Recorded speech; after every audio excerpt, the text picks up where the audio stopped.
الحمد للہ رب العالمین والصلاة والسلام علی سید الانبیاء والمرسلین اما بعد فاعوذ باللہ من الشیطان الرجیم بسم اللہ الرحمن الرحیم۔ تفسیر خزائن العرفان پارہ 19واں سورۃ الشعراء آیت نمبر 160، ترجمہ کنز الایمان مع تفسیر خزائن العرفان۔ پڑھنے کی سعادت پا رہا ہوں، توجہ کے ساتھ سماعت فرمائیں اور خوب سمجھنے کی کوشش کریں۔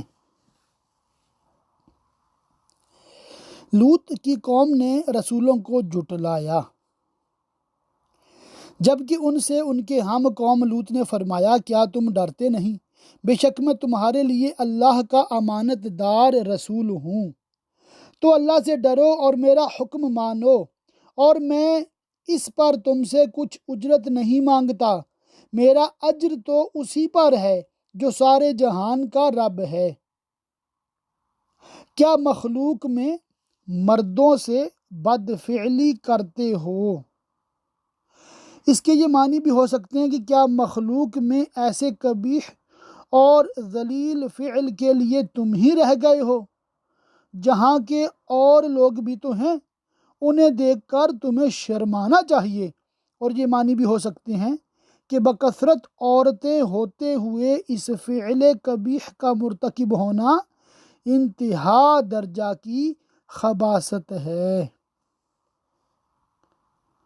اور چھوڑتے ہو وہ جو تمہارے لیے تمہارے رب نے جورویں یعنی بیویاں بنائیں، بلکہ تم لوگ حد سے بڑھنے والے ہو کہ حلال طیب کو چھوڑ کر حرام خبیث میں مبتلا ہوتے ہو۔ بولے اے لوط، اگر تم باز نہ آئے نصیحت کرنے اور اس فعل کو برا کہنے سے، تو ضرور نکال دیے جاؤ گے شہر سے اور تمہیں یہاں نہ رہنے دیا جائے گا۔ فرمایا، میں تمہارے کام سے بیزار ہوں اور مجھے اس سے نہایت دشمنی ہے۔ پھر آپ نے بارگاہ الہی میں دعا کی، اے میرے رب، مجھے اور میرے گھر والوں کو ان کے کام سے بچا، اس کی شامت اعمال سے محفوظ رکھ۔ تو ہم نے اسے اور اس کے سب گھر والوں کو نجات بخشی، یعنی آپ کی بیٹیوں کو اور ان تمام لوگوں کو جو آپ پر ایمان لائے، مگر ایک بڑھیا کے پیچھے رہ گئی جو آپ کی بیوی تھی، وائف تھی، اور وہ اپنی قوم کے فعل پر راضی تھی، اور جو معصیت پر راضی ہو وہ عاصی کے حکم میں ہوتا ہے، اسی لیے وہ بڑھیا گرفتار عذاب ہوئی اور اس نے نجات نہ پائی۔ پھر ہم نے دوسروں کو ہلاک کر دیا اور ہم نے ان پر ایک برسایا، پتھروں کا یا گندک اور آگ کا۔ تو کیا ہی برا برساؤ تھا ڈرائے گیوں کا، بے شک اس میں ضرور نشانی ہے اور ان میں بہت مسلمان نہ تھے، اور بے شک تمہارا رب ہی عزت والا مہربان ہے۔ بن یعنی جنگل والوں نے رسولوں کو جھٹلایا۔ یہ بن یعنی جنگل مدین کے قریب تھا، اس میں بہت سے درخت اور جھاڑیاں تھیں۔ اللہ تعالیٰ نے حضرت شعیب علیہ السلام کو ان کی طرف مبعوث فرمایا تھا، جیسا کہ اہل مدین کی طرف مبعوث کیا تھا، اور یہ لوگ حضرت شعیب علیہ السلام کی قوم کے نہ تھے۔ جب ان سے شعیب نے فرمایا، کیا ڈرتے نہیں؟ بے شک میں تمہارے لیے اللہ کا امانت دار رسول ہوں، تو اللہ سے ڈرو اور میرا حکم مانو، اور میں اس پر کچھ تم سے اجرت نہیں مانگتا، میرا اجر تو اسی پر ہے جو سارے جہان کا رب ہے۔ ان تمام انبیاء علیہ السلام کی دعوت کا یہی عنوان رہا، کیونکہ وہ سب حضرات اللہ تعالیٰ کے خوف اور اس کی اطاعت اور اخلاص فی العبادت کا حکم دیتے اور تبلیغ رسالت پر کوئی اجر نہیں لیتے تھے، لہذا سب نے یہی فرمایا، ناپ پورا کرو اور گھٹانے والوں میں نہ ہو، لوگوں کے حقوق کم نہ کرو ناپ اور تول میں، اور سیدھی ترازو سے تولو، اور لوگوں کی چیزیں کم کر کے نہ دو اور زمین میں فساد پھیلاتے نہ پھرو، رہزنی اور لوٹ مار کر کے اور کھیتیاں تباہ کر کے، یہی ان لوگوں کی عادتیں تھیں۔ حضرت شعیب علیہ السلام نے انہیں ان سے منع فرمایا، اور اس سے ڈرو جس نے تم کو پیدا کیا اور اگلی مخلوق کو بولے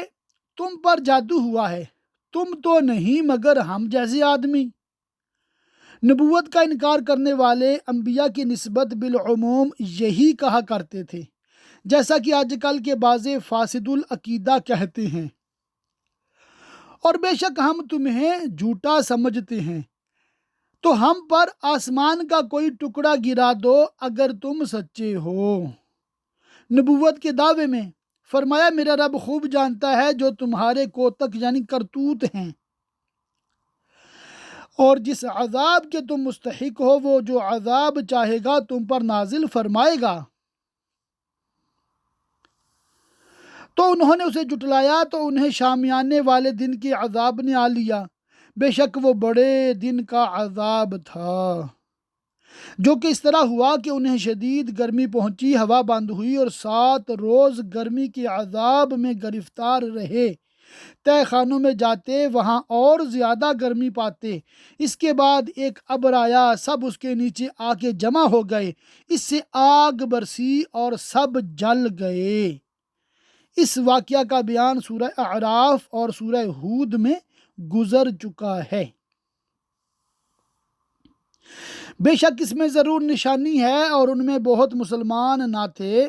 اور بے شک تمہارا رب ہی عزت والا مہربان ہے۔ اور بے شک یہ قرآن رب العالمین کا اتارا ہوا ہے، اسے روح الامین لے کر اترا۔ روح الامین سے حضرت جبریل مراد ہیں جو وحی کے امین ہیں، تمہارے دل پر، تاکہ آپ اسے محفوظ رکھیں اور سمجھیں اور نہ بھولیں۔ دل کی تخصیص اس لیے ہے کہ در حقیقت وہی مخاطب ہے، اور تمیز و عقل و اختیار کا مقام بھی وہی ہے، تمام اعضاء اس کے مسخر و مطیع ہیں۔ حدیث شریف میں ہے کہ دل کے درست ہونے سے تمام بدن درست ہو جاتا ہے، اور اس کے خراب ہونے سے سب جسم خراب، اور فرح و سرور و رنج و غم کا مقام دل ہی ہے۔ جب دل کو خوشی ہوتی ہے تمام اعضاء پر اس کا اثر پڑتا ہے تو وہ مثل رئیس کے ہے، وہی موضع ہے عقل کا، تو امیر مطلق ہوا، اور تکلیف جو عقل و فہم کے ساتھ مشروط ہے اسی کی طرف راجع ہوئی۔ کہ تم ڈر سناؤ روشن عربی زبان میں، اور بے شک اس کا چرچا اگلی کتابوں میں ہے۔ انہو کی ضمیر کا مرجع اگر قرآن ہو تو اس کے معنی یہ ہوں گے کہ اس کا ذکر تمام کتب سماویہ میں ہے، اور اگر سید عالم صلی اللہ علیہ وسلم کی طرف ضمیر راجع ہو تو معنی یہ ہوں گے کہ اگلی کتابوں میں آپ کی نعت و صفت مذکور ہے۔ اور کیا یہ ان کے لیے نشانی نہ تھی سید عالم صلی اللہ علیہ وسلم کے صدق نبوت و رسالت پر، کہ اس نبی کو جانتے ہیں بنی اسرائیل کے عالم،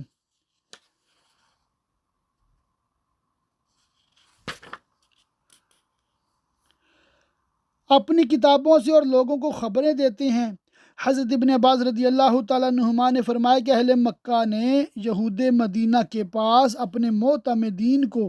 یہ دریافت کرنے بھیجا کہ کیا نبی آخر الزمان سید کائنات محمد مصطفیٰ صلی اللہ تعالیٰ علیہ وآلہ وسلم کی نسبت ان کی کتابوں میں کوئی خبر ہے؟ اس کا جواب علماء یہود نے یہ دیا کہ یہی ان کا زمانہ ہے، اور ان کی نعت و صفت توراۃ میں موجود ہے۔ علماء یہود میں سے حضرت عبداللہ بن سلام اور ابن یامین اور ثعلبہ اور اسد اور اسید، یہ حضرات جنہوں نے توراۃ میں حضور کے اوصاف پڑھے تھے، حضور پر ایمان لائے، اور اگر ہم اسے کسی غیر عربی شخص پر اتارتے کہ وہ انہیں پڑھ سناتا جب بھی اس پر ایمان نہ لاتے، معنی یہ ہے کہ ہم نے یہ قرآن کریم ایک فصیح بلیغ عربی نبی پر اتارا جس کی فصاحت اہل عرب کو مسلم ہے، اور وہ جانتے ہیں کہ قرآن کریم معجز ہے، اور اس کی مثل ایک صورت بنانے سے بھی تمام دنیا عاجز ہے۔ علاوہ بری علماء اہل کتاب کا اتفاق ہے کہ اس کے نزول سے قبل اس کے نازل ہونے کی بشارت اور اس نبی کی صفت ان کی کتابوں میں انہیں مل چکی ہے۔ اس سے قطعی طور پر ثابت ہوتا ہے کہ یہ نبی اللہ کے بھیجے ہوئے ہیں، اور یہ کتاب اس کی نازل فرمائی ہوئی ہے، اور کفار جو طرح طرح کی بےہودہ باتیں اس کتاب کے متعلق کہتے ہیں یہ سب باطل ہیں، اور خود کفار بھی متحیر یعنی حیران ہیں کہ اس کے خلاف کیا بات کہیں، اس لیے کبھی اس کو پہلوں کی داستانیں کہتے ہیں، کبھی شعر، کبھی سحر، اور کبھی یہ کہ معاذ اللہ اس کو خود سید عالم صلی اللہ تعالی علیہ وسلم نے بنا لیا ہے اور اللہ تعالیٰ کی طرف اس کی غلط نسبت کر دی ہے۔ اس طرح کے بےہودہ اعتراض معاند یعنی حاسد ہر حال میں کر سکتا ہے، حتیٰ کہ اگر بالفرض یہ قرآن کسی غیر عربی شخص پر نازل کیا جاتا جو عربی کی مہارت نہ رکھتا، اور باوجود اس کے وہ ایسا معجز قرآن پڑھ کر سناتا، جب بھی یہ لوگ اسی طرح کفر کرتے جس طرح انہوں نے اب کفر و انکار کیا، کیونکہ ان کے کفر و انکار کا باعث عناد ہے، دشمنی ہے۔ ہم نے یوں ہی جٹلانا پیرا دیا یعنی پیوست کر دیا ہے مجرموں کے دلوں میں، یعنی ان کافروں کے جن کا کفر اختیار کرنا اور اس پر مصر رہنا ہمارے علم میں ہے، تو ان کے لیے ہدایت کا کوئی بھی طریقہ اختیار کیا جائے کسی حال میں وہ کفر سے پلٹنے والے نہیں۔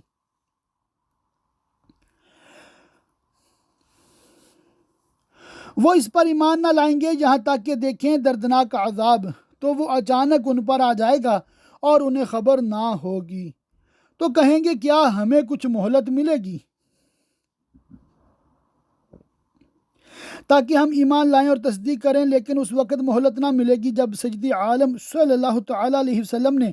کفار کو اس عذاب کی خبر دی تو براہ تمسخر و استہزاء کہنے لگے کہ یہ عذاب کب آئے گا۔ اس پر اللہ تبارک و تعالی ارشاد فرماتا ہے، تو کیا ہمارے عذاب کی جلدی کرتے ہیں؟ بھلا دیکھو تو اگر کچھ برس ہم انہیں برتنے دیں اور فوراً ہلاک نہ کر دیں، پھر آئے ان پر وہ جس کا وہ وعدہ دیے جاتے ہیں یعنی عذاب الہی، تو کیا کام آئے گا ان کے وہ جو برتتے تھے، یعنی دنیا کی زندگانی اور اس کا عیش خواہ طویل بھی ہو، لیکن نہ وہ عذاب کو دفع کر سکے گا نہ اس کی شدت کم کر سکے گا۔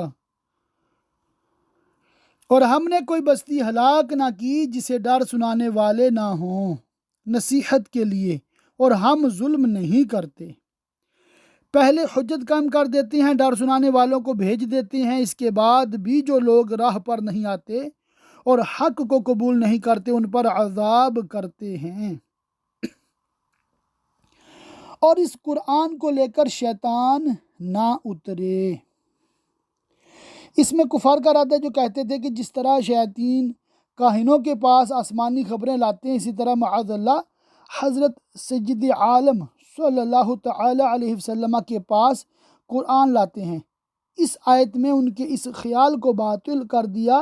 کہ یہ غلط ہے اور وہ اس قابل نہیں کہ قرآن لائیں، اور نہ وہ ایسا کر سکتے ہیں کیونکہ یہ ان کے مقدور یعنی بس سے باہر ہے۔ وہ تو سننے کی جگہ سے دور کر دیے گئے ہیں، یعنی انبیاء علیہ الصلوۃ والتسلیمات کی طرف جو وحی ہوتی ہے اس کو اللہ تعالیٰ نے محفوظ کر دیا جب تک کہ فرشتہ اس کو بارگاہ رسالت میں پہنچائے، اس سے پہلے شیاطین اس کو نہیں سن سکتے۔ اس کے بعد اللہ تعالیٰ اپنے بندوں سے فرماتا ہے، تو اللہ کے سوا دوسرا خدا نہ پوج کہ تجھ پر عذاب ہوگا، اور اے محبوب اپنے قریب تر رشتہ داروں کو ڈراؤ۔ حضور کے قریب کے رشتہ دار بنی ہاشم اور بنی مطلب ہیں۔ حضور سید عالم صلی اللہ تعالی علیہ وسلم نے انہیں اعلان کے ساتھ انذار فرمایا اور خدا کا خوف دلایا، جیسا کہ احادیث صحیحہ میں وارد ہے۔ اور اپنی رحمت کا بازو بچھاؤ، یعنی لطف و کرم فرماؤ اپنے پیرو یعنی تابع مسلمانوں کے لیے جو صدق و اخلاص سے آپ پر ایمان لائیں، خواہ وہ آپ سے قرابت رکھتے ہوں یا نہ رکھتے ہوں۔ تو اگر وہ تمہارا حکم نہ مانے تو فرما دو میں تمہارے کاموں سے بے علاقہ یعنی لا تعلق ہوں، اور اس پر بھروسہ کرو جو عزت والا مہر والا ہے، یعنی اللہ تعالی۔ تم اپنے تمام کام اس کو تفویض کرو، یعنی اللہ تعالیٰ کو سونپ دو، جو تمہیں دیکھتا ہے جب تم کھڑے ہوتے ہو نماز کے لیے یا دعا کے لیے یا ہر اس مقام پر جہاں تم ہو، اور نمازیوں میں تمہارے دورے کو، جب تم اپنے تہجد پڑھنے والے صحاب کے احوال ملاحظہ فرمانے کے لیے شب کو دورہ کرتے ہو۔ بعض مفسرین نے کہا معنی یہ ہے کہ جب تم امام ہو کر نماز پڑھاتے ہو اور قیام، رکوع و سجود و قعود میں گزرتے ہو۔ بعض مفسرین نے کہا معنی یہ ہے کہ وہ آپ کی گردش چشم کو دیکھتا ہے نمازوں میں، کیونکہ نبی کریم صلی اللہ تعالی علیہ وسلم پس و پیش یعنی آگے پیچھے یکساں ملاحظہ فرماتے تھے۔ اور حضرت ابو ہریرہ رضی اللہ تعالیٰ عنہ کی حدیث میں ہے بخدا مجھ پر تمہارا خشوع و رکوع مخفی نہیں، میں تمہیں اپنے پس پشت دیکھتا ہوں۔ بعض مفسرین نے فرمایا کہ اس آیت میں ساجدین سے مومنین مراد ہیں، اور معنی یہ ہے کہ زمانہ حضرت آدم و حوا علیہ السلام سے لے کر حضرت عبداللہ و آمینہ خاتون تک مومنین کی اصلاب و ارحام میں آپ کے دورے کو ملاحظہ فرماتا ہے۔ اس سے ثابت ہوا کہ آپ کے تمام اصول آبا و اجداد حضرت آدم علیہ السلام تک سب کے سب مومن ہیں۔ بے شک وہی سنتا جانتا ہے تمہارے قول و عمل اور تمہاری نیت کو۔ اس کے بعد اللہ تعالیٰ ان مشرکوں کے جواب میں جو کہتے تھے کہ محمد صلی اللہ تعالیٰ علیہ وسلم پر شیطان اترتے ہیں، یہ ارشاد فرماتا ہے کیا میں تمہیں بتا دوں کہ کس پر اترتے ہیں شیطان؟ اترتے ہیں ہر بڑے بہتان والے گناہگار پر، مثل مسلمہ وغیرہ کاہنوں کے۔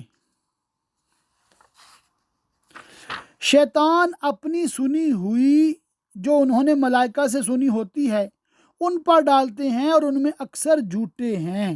کیونکہ وہ فرشتوں سے سنی ہوئی باتوں میں اپنی طرف سے بہت جھوٹ ملا دیتے ہیں۔ حدیث شریف میں ہے کہ ایک بات سنتے ہیں تو 100 جھوٹ اس کے ساتھ ملاتے ہیں، اور یہ بھی اس وقت تک تھا جب تک کہ وہ آسمان پر پہنچنے سے روکے نہ گئے تھے، اور شاعروں کی پیروی گمراہ کرتے ہیں ان کے اشعار میں کہ ان کو پڑھتے ہیں، رواج دیتے ہیں، باوجود کہ وہ اشعار کذب و باطل ہوتے ہیں۔ شان نزول: یہ آیت شعراء کفار کے حق میں نازل ہوئی جو سید عالم صلی اللہ تعالی علیہ وسلم کی ہجو میں شعر کہتے تھے،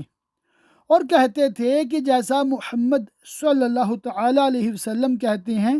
ایسا ہم بھی کہہ لیتے ہیں، اور ان کی قوم کے گمراہ لوگ ان سے ان اشعار کو نقل کرتے تھے۔ ان لوگوں کی آیت میں مذمت فرمائی گئی، کیا تم نے نہ دیکھا کہ وہ ہر نالے میں سرگرداں پھرتے ہیں اور ہر طرح کی جھوٹی باتیں بناتے ہیں، اور ہر لغو و باطل میں سخن آرائی کرتے ہیں، جھوٹی مدح کرتے ہیں، جھوٹی ہجو کرتے ہیں۔ اور وہ کہتے ہیں جو نہیں کرتے۔ بخاری و مسلم کی حدیث میں ہے کہ اگر کسی کا جسم پیپ سے بھر جائے تو یہ اس کے لیے اس سے بہتر ہے کہ شعر سے پر ہو۔ مسلمان شعراء جو اس طریقہ سے اجتناب کرتے ہیں اس حکم سے مستثنیٰ کیے گئے، مگر وہ جو ایمان لائے اور اچھے کام کیے۔ اس میں شعراء اسلام کا استثناء فرمایا گیا۔ وہ حضور سید عالم صلی اللہ علیہ وسلم کی نعت لکھتے ہیں، اللہ تعالیٰ کی حمد لکھتے ہیں، اسلام کی مدح لکھتے ہیں، پند و نصائح لکھتے ہیں، اس پر اجر و ثواب پاتے ہیں۔ بخاری شریف میں ہے کہ مسجد نبوی میں حضرت حسان کے لیے ممبر بچھایا جاتا تھا، وہ اس پر کھڑے ہو کر رسول کریم صلی اللہ تعالی علیہ وسلم کے مفاخر پڑھتے یعنی فضائل بیان فرماتے تھے اور کفار کی بدگوئیوں کا جواب دیتے تھے، اور سید عالم صلی اللہ تعالی علیہ وسلم ان کے حق میں دعا فرماتے تھے۔ بخاری کی حدیث میں ہے حضور صلی اللہ تعالی علیہ وسلم نے فرمایا بعض شعر حکمت ہوتے ہیں۔ رسول کریم صلی اللہ تعالی علیہ وسلم کی مجلس مبارک میں اکثر شعر پڑھے جاتے تھے، جیسا کہ ترمذی میں جابر بن سامورہ سے مروی ہے۔ حضرت عائشہ صدیقہ رضی اللہ تعالی عنہا نے فرمایا کہ شعر کلام ہے، بعض اچھا ہوتا ہے بعض برا، اچھے کو لو برے کو چھوڑ دو۔ شعبی نے کہا کہ حضرت ابوبکر صدیق شعر کہتے تھے، حضرت علی ان سب سے زیادہ شعر فرمانے والے تھے رضی اللہ تعالی عنہم، اور بکثرت اللہ کی یاد کی، اور شعر ان کے لیے ذکر الہی سے غفلت کا سبب نہ ہو سکا، بلکہ ان لوگوں نے جب شعر کہا بھی تو اللہ تعالیٰ کی حمد و ثنا اور اس کی توحید اور رسول کریم صلی اللہ تعالی علیہ وسلم کی نعت اور صحابہ کرام و صلحاء امت کی مدح اور حکمت و موعظت اور زہد و ادب میں اور بدلہ لیا کفار سے ان کی ہجو کا، بعد اس کے کہ ان پر ظلم ہوا کفار کی طرف سے کہ انہوں نے مسلمانوں کی اور ان کے پیشواؤں کی ہجو کی۔ ان حضرات نے اس کو دفع کیا اور اس کے جواب دیے، یہ مذموم نہیں ہیں بلکہ مستحق اجر و ثواب ہیں۔ حدیث شریف میں ہے کہ مومن اپنی تلوار سے بھی جہاد کرتا ہے اور اپنی زبان سے بھی، یہ ان حضرات کا جہاد ہے۔ اور اب جانا چاہتے ہیں ظالم یعنی مشرکین جنہوں نے سید الطاہرین افضل الخلق رسول اللہ صلی اللہ تعالی علیہ وسلم کی ہجو کی کہ کس کروٹ پر پلٹا کھائیں گے۔ موت کے بعد حضرت ابن عباس رضی اللہ تعالی عنہما نے فرمایا جہنم کی طرف، اور وہ برا ہی ٹھکانہ ہے۔ سورہ شعراء مکمل ہوئی۔ ابھی انشاءاللہ تعالی سورۃ النمل کا آغاز کرتے ہیں۔ سورہ نمل مکیہ ہے، اس میں 93 آیتیں اور 7 رکوع ہیں۔ اللہ کے نام سے شروع جو نہایت مہربان رحم والا۔ سورہ نمل مکیہ ہے، اس میں 7 رکوع اور 93 آیتیں اور 1317 کلمے اور 4799 حرف ہیں۔ یہ آیتیں ہیں قرآن اور روشن کتاب کی، جو حق و باطل میں امتیاز کرتی ہے اور جس میں علوم و حکم ودیعت رکھے گئے ہیں، یا اس طرح ہوگا علوم و حکم ودیعت رکھے گئے ہیں۔ ہدایت اور خوشخبری ایمان والوں کو، وہ جو نماز برپا رکھتے ہیں اور اس پر مداومت کرتے ہیں اور اس کے شرائط و آداب و جملہ حقوق کی حفاظت کرتے ہیں اور زکوٰۃ دیتے ہیں خوش دلی سے، اور وہ آخرت پر یقین رکھتے ہیں وہ جو آخرت پر ایمان نہیں لاتے ہم نے ان کے کوتک یعنی برے اعمال ان کی نگاہ میں بھلے کر دکھائے ہیں کہ وہ اپنی برائیوں کو شہوات کے سبب سے بھلائی جانتے ہیں، تو وہ بھٹک رہے ہیں، یہ وہ ہیں جن کے لیے برا عذاب ہے دنیا میں قتل اور گرفتاری، اور یہی آخرت میں سب سے بڑھ کر نقصان میں کہ ان کا انجام دائمی عذاب ہے۔ اس کے بعد سید عالم صلی اللہ تعالی علیہ وسلم کو خطاب ہوتا ہے، اور بے شک تم قرآن سکھائے جاتے ہو حکمت والے علم والے کی طرف سے۔ اس کے بعد حضرت موسیٰ علیہ السلام کا ایک واقعہ بیان فرمایا جاتا ہے جو دقائق علم و لطائف حکمت پر مشتمل ہے۔ جب کہ موسیٰ نے اپنی گھر والی سے کہا، مدین سے مصر کو سفر کرتے ہوئے تاریک رات میں جبکہ برف باری سے نہایت سردی ہو رہی تھی اور راستہ گم ہو گیا تھا، اور بی بی صاحبہ کو درد ذہ شروع ہو گیا تھا،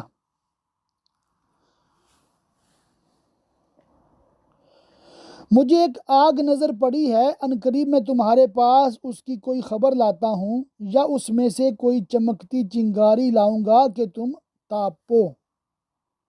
اور سردی کی تکلیف سے امن پاؤ۔ پھر جب آگ کے پاس آیا، ندا کی گئی کہ برکت دیا گیا وہ جو اس آگ کی جلوہ گاہ میں ہے یعنی موسیٰ، اور جو اس کے آس پاس ہیں یعنی فرشتے۔ یہ حضرت موسیٰ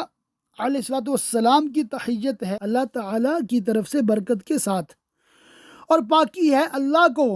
جو رب ہے سارے جہاں کا۔ اے موسیٰ، بات یہ ہے کہ میں ہی ہوں اللہ، عزت والا حکمت والا،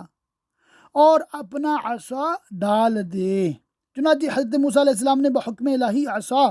ڈال دیا اور وہ سانپ ہو گیا۔ پھر موسیٰ نے اسے دیکھا لہراتا ہوا گویا سانپ ہے، پیٹھ پھیر کر چلا اور مڑ کر نہ دیکھا۔ ہم نے فرمایا، اے موسیٰ ڈر نہیں، بے شک میرے حضور رسولوں کو خوف نہیں ہوتا،